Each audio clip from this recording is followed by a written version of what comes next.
I went to buy a board and I didn't have the money to do it. My parents didn't have the money. They had said I had to wait till Christmas or something like that. So I decided to just try and learn to do it by myself. So I bought some tools and I did it and hacked away at it. So I pretty much taught myself. I'm self-taught. Everybody's shaped by hand, and they weren't on computers like they are now. I'd say 90% of the shapers are on computers, and there's still some of us that shape by hand. So that was the difference, it was all. Shape by hand, I do about maybe 3% of my business on the computer. Oh, boards are a lot shorter.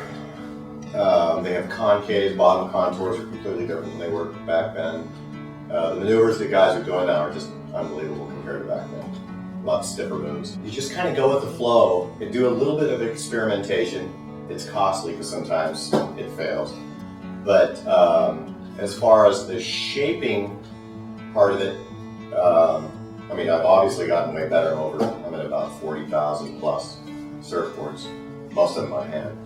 Getting more accurate and more accurate as time goes on, because I get pickier and pickier. If it's not perfect like a computer did it, then I'll break it in half and throw it in the trash can. Start over again. There are so many shapers in San Diego.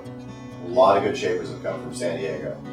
And I think they've influenced people all over the world, just like the Australians have influenced us. We sometimes combine the two designs together.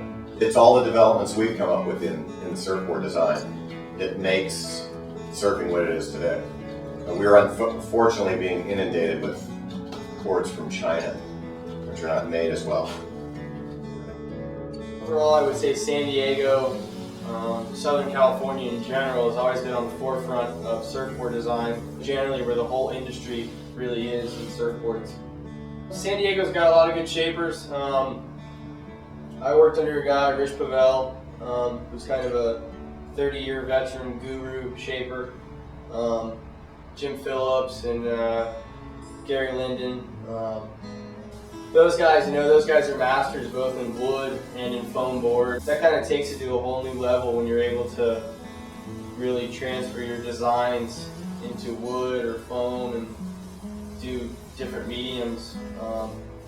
A guy like Jim is really a jack of all trades, and if he wasn't a surfboard shaper, he'd probably be a master carpenter designing super expensive furniture or something like that, A lot of the waves around here, when they're good, they're world class, and when they're not, it's kind of more of a mushy wave. So boards like this and fish and alternative boards have always been really popular here, and pretty much San Diego is on the forefront of everything when it comes to surfboards, whether it's materials, the type of foam we use, the type of fiberglass we use, the way we color the boards with resin tints and resin pigments and swirls and stuff like that.